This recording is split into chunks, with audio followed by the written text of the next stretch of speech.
Good morning. আজ একদম সকাল সকাল ঘুম থেকে উঠে মাসির পাশে বসে পড়েছি গল্প করতে। আর তোমাদেরকেও দেখিয়ে দিচ্ছি, এই যে এটা হচ্ছে আমার বড় মাসি, খুব ভালোবাসে আমায়। আর তারপর তোমাদেরকে একটু ঘুরিয়ে ঘরটা দেখাচ্ছি মাসিদের। এটা হচ্ছে মাসিরা এখন নতুন করেছে এই ঘরটা আর কি, দুটো রুম।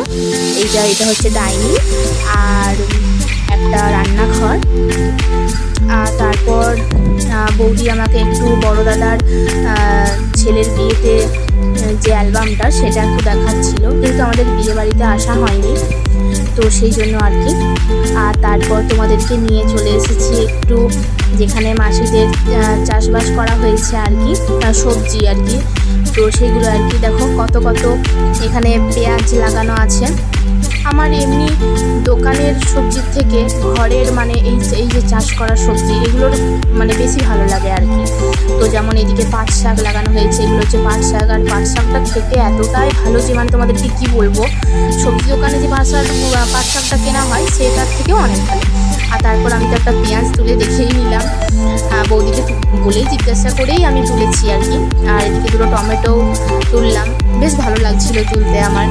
আর তারপর রসুনও তুললাম একটা, রসুন, পেঁয়াজ, পাট শাক, টমেটো এগুলো সব চাষ করা হয়েছে। রসুনটা এখনও ঠিকঠাক মতো হয়নি, তবুও একটা তুলে আমি রেখে নিলাম, আবার বসিয়ে দিয়েছি। আর এটা হচ্ছে মাসিদের আগেকার বাড়ি, মানে আগে যেটাতে থাকতো আর কি, এখনও সবাই এটাতেই থাকে, নতুন ওইটা বানানো হয়েছে আর কি। আর তারপর এদিকে বৌদি রান্না করছে পাট শাক, মাছের একটা তরকারি হবে। আর এই যে এদিকে শুক্তো হচ্ছে আর কি। এই মাটির উনুনের রান্না আর এই সিলে বাটা মশলা স্বাদটাই আলাদা। প্রতিটা রান্নাই খুব সুন্দর হয়েছিল আর আমি খুব তৃপ্তি করে খেয়েছি। তো তাহলে আর আজকেই আমরা বাড়ি বেরিয়ে যাব। তো তাহলে আজকের মতো ভ্লগটা এখানেই শেষ করছি। ভালো লাগলে অবশ্যই লাইক কমেন্ট করুন।